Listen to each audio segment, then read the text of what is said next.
young American medic serving in Iraq survived a sniper's bullet recently. His mother called it a miracle, but perhaps what's even more remarkable is that after he was hit, the medic then saved the life of the man who tried to kill him. I talked with PFC Stephen Chitterer about that day on the battlefield. Here's our soldier story.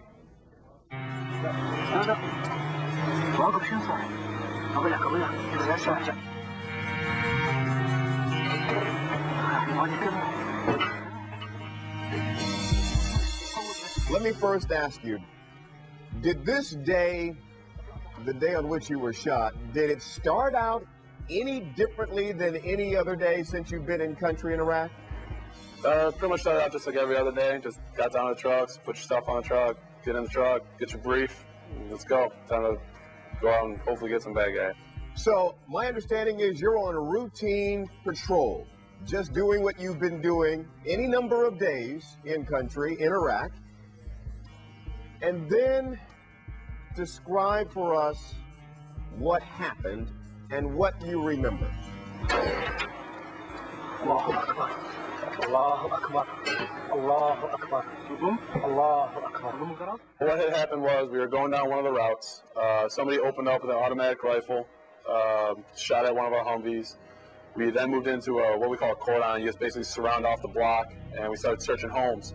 As we were searching those homes, about halfway through, got another small burst of automatic fire. Then we also got a well-aimed single shot, which most of us automatically articulate to that being a sniper. So after that, we thought we had an idea where the sniper was. We moved around to that block, surrounded that block, but unfortunately we were wrong, and the block we surrounded was actually the one next to it. As you're looking at me, the reason I'm out on that side of the Humvee is we thought the threat was on the opposite side. So I was outside. I felt that I was going to be okay on that side, but unfortunately I wasn't. Stephen, the vest, it saved your life, didn't it? Yes, the vest definitely saved my life. We wear another plate inside of it, which was what actually stopped the round. So that's why I'm here talking to you today.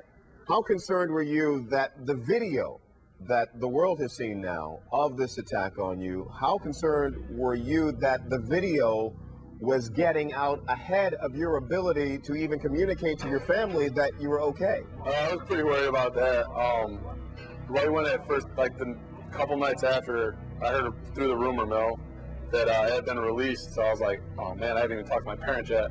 Unfortunately, they were away for the 4th of July down at one of the lakes near us, and it took me about 4.5 days before I finally got a hold of them, so I was kind of worried.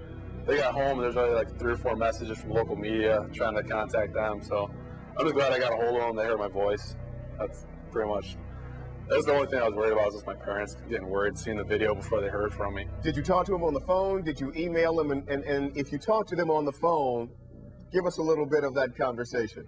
It was a little nerve-wracking at first, because my battalion commander was sitting there right over my shoulder making sure that I called him, because I really didn't, I was trying to keep it all just hush-hush and, hey, yeah, I'm fine. I'm no worse for the wear, I'm fine.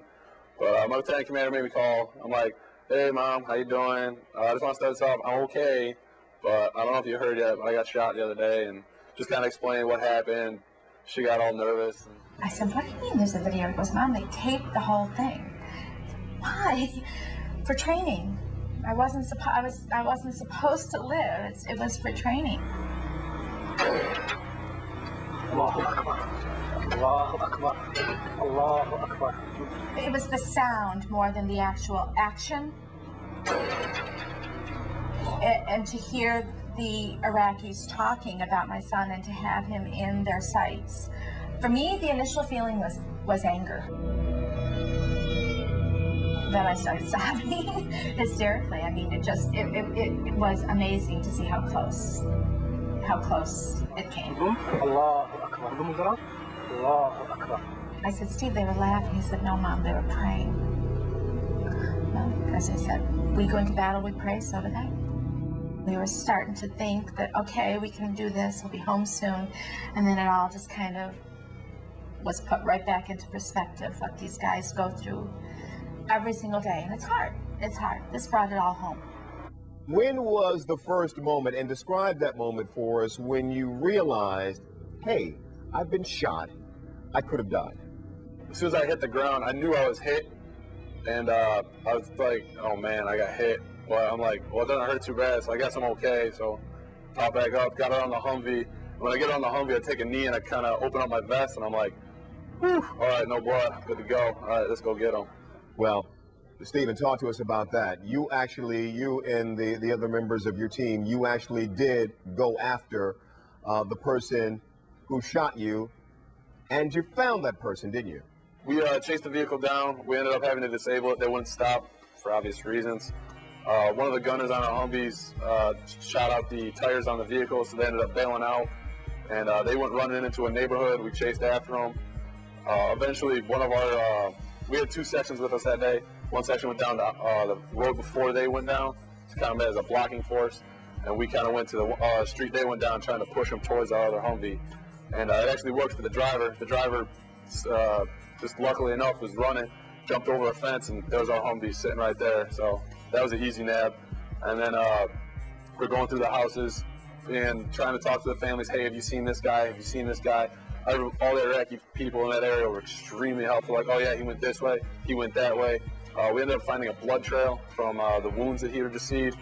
Followed that through a few homes, and eventually we moved to the opposite side where we had captured the driver and started searching those homes. And at that time, the Iraqi army actually helped us. They showed up and were going to help us search. Their first house they go in, they search out the house, clear it, put it on the roof, and all of a sudden I hear all this screaming. And they're like, oh, he's next door, he's next door. So myself and two of the Iraqi soldiers went outside to the next house and trying to get into the front yard. We couldn't get in through the gate. So I just grabbed him. I threw him over the wall.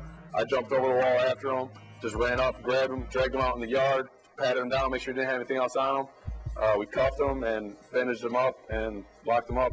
Stephen, you treated the man who you believe shot you. It's part of the job. I'm a medic. He put down his arms. He's no threat. I mean, there's no excuse not to. It's what anybody should have done, and anybody would have done. Stephen, someone else could have bandaged him up. You didn't have to do it. You, the person he shot, you didn't have to be the one to bandage him up, but you did. What does that tell us about you? All I'm doing is just doing the job. That's it. I'm a medic. Somebody's hurt. It's my job to make sure they survive. And plus, if he had died, unfortunately, he wouldn't have given us any information. So it's better to keep him alive, see if we can get something out of him, and then just keep him. Than just having that life expire, then you got nothing except for a dead body. So it's kind of worthless after that. You a religious man? Yes, sir. Definitely. He was definitely watching over me, definitely protecting me on that one. Can't deny that. Well, that's a soldier story. Stephen says he can't wait to be reunited with his family in Mendon, New York. That's in September.